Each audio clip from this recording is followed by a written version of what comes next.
আসসালামু আলাইকুম বন্ধুরা। এই তো নতুন আরো একটা রেসিপি নিয়ে হাজির হলাম। আজকে আমি গরুর মাংস রান্না করব আলু দিয়ে। আর বন্ধুরা গরুর মাংসটা একটু চর্বি বেশি। তাই আলু একটু বেশি পরিমাণে নিয়েছি যাতে টেস্টটা ভালো আসে। আর এই যে দেখেন আলু আর গরুর মাংসটা রান্নার জন্য কাটা বাছা প্লাস ধুয়ে রেডি করে নিয়েছি। আর এখন বন্ধুরা রান্নার মূল অংশে চলে যাই। আর এই যে দেখছেন প্রেসার কুকারের মধ্যে দিয়ে দিলাম পরিমাণ মতো সরিষার তেল, তার মধ্যে দিয়ে দিলাম পেঁয়াজ কুচি, রসুন কুচি। আর পেঁয়াজ আর রসুন কুচিটা একটু ভেজে নিয়েছি। তারপরে দিয়ে দিলাম পরিমাণ মতো আদা বাটা। আর বন্ধুরা রান্নাটা আমি প্রেসার কুকারে করব মানেই যে বাঁশি দিয়ে তাড়াতাড়ি রান্না করব সেটা না। আমি সবসময় প্রেসার কুকারেই গরুর মাংস রান্না করি।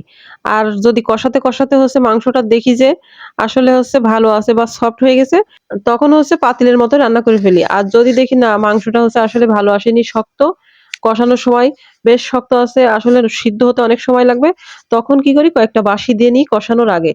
আর তারপরে আবার সুন্দর করে কষিয়ে রান্না করি। আর সেই জন্যই আজকেও প্রেসার কুকারে নিলাম রান্নার জন্য।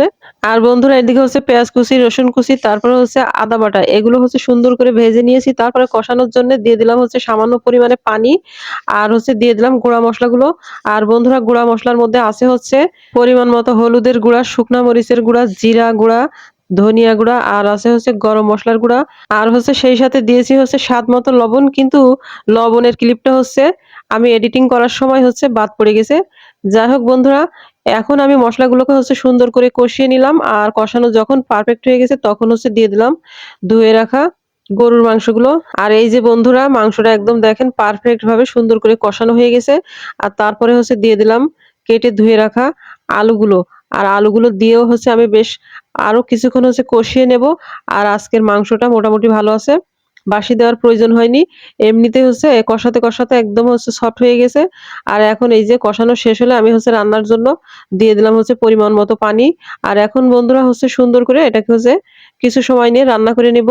একটা সময় ছিল যখন পাতিলে মাংস রান্না করতাম, কারণ সবসময় প্রেসার কুকারে মাংস খেতে ভালো লাগে না, মনে হয় যে একটু পাতিলে ভালোভাবে একটু কষা কষা করে রান্না করি।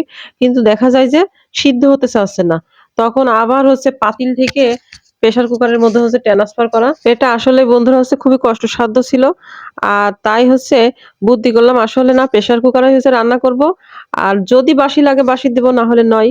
আর বন্ধুরা এই যে একদম রান্নার শেষের দিকে, আর তখন একটু লবণ চেক করে দেখলাম, তাই সামান্য একটু লবণ দিলাম। আর উপর থেকে দিয়ে দিলাম সামান্য পরিমাণে গরম মশলার গুঁড়া। আর এই যে তারপরে হালকা একটু দমে রেখে একদম রান্নাটা ফাইনাল লুকে নিয়ে আসলাম। আর এই যে বন্ধুরা রান্নাটার ফাইনাল লুক। আমার রান্নাটা কেমন হলো অবশ্যই জানাতে ভুলবেন না। আর পরবর্তী ভিডিও দেখার আমন্ত্রণ জানিয়ে শেষ করছি। সেই পর্যন্ত সবাই ভালো থাকেন, সুস্থ থাকেন। আল্লাহ হাফেজ।